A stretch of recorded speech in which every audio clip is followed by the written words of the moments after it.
Greetings, y'all. I wanted to do a video on just some quick little tips and tricks and things that I'd like to incorporate into my flute playing. And to start off, there's a lot of people ask about this sound that I make. It's kind of like this.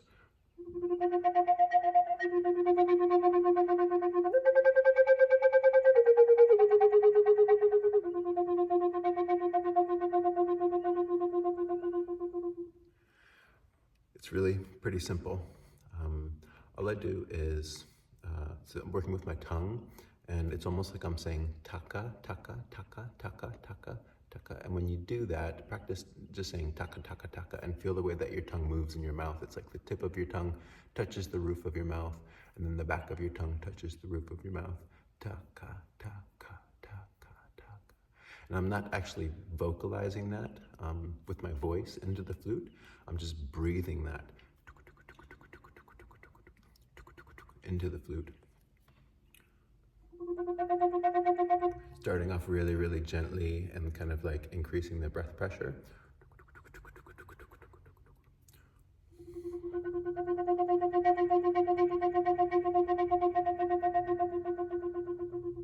And you can play around with any combination of notes. It's quite fun.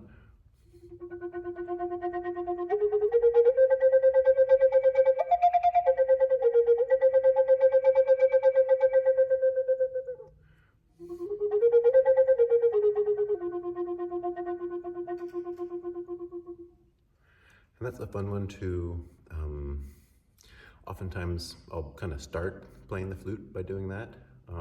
But also just kind of like weave, like as you're playing along, just kind of like weaving that sort of thing in from time to time can be kind of dynamic and fun.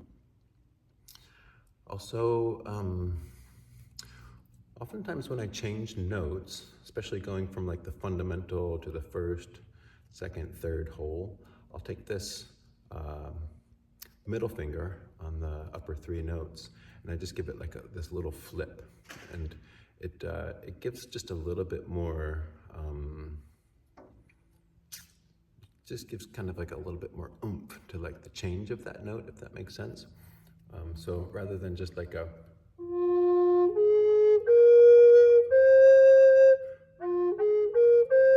I'll give this just a little flip, and you get something like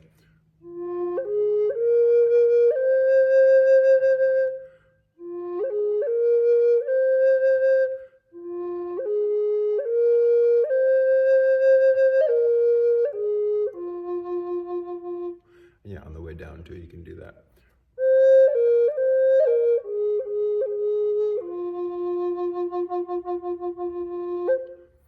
So that's another fun one to play around with. Also, in a lot of Native American flute music, you'll hear this, like people holding a note for a long time, and at the end of it, just like this little pop sort of sound. I love doing that.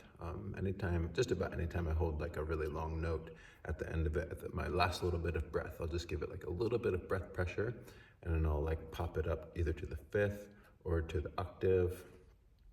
There's lots of ways that you can do that. I'll give you an example here. I'll just hold this fundamental note, and at the very end, I'll give it like a little burst of air and lift these three fingers to get this popping sound.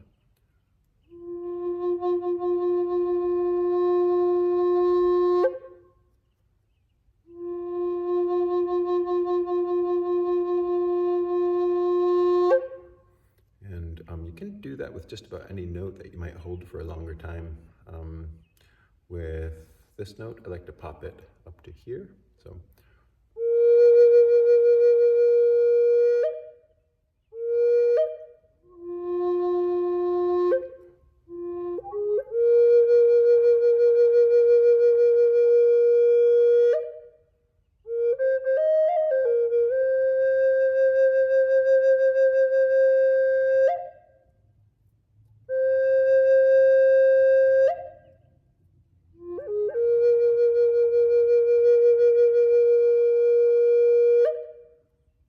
Kind of a cool way to add just a little change to the sound at the end of your notes, and kind of keeps people on their toes a little bit. That's a fun one. Let's see.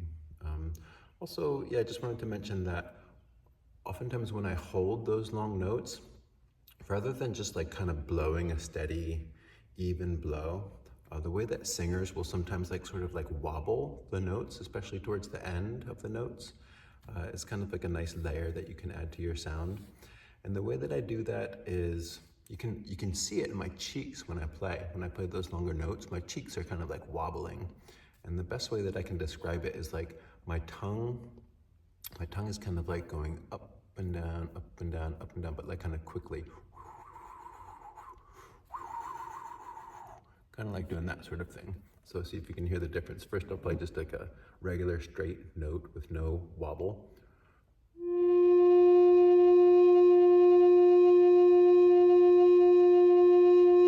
Beautiful, but kind of just maybe a little bit plain, right? And then I'll give it like just a little bit of a wobble.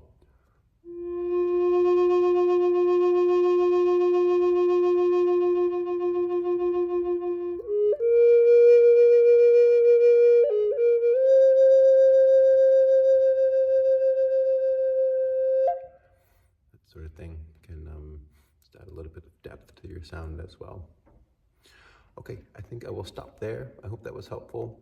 Please feel free to ask any questions in the comments, and if you would like to like this video and subscribe, I always like to share the love. So stay well out there. Peace and love.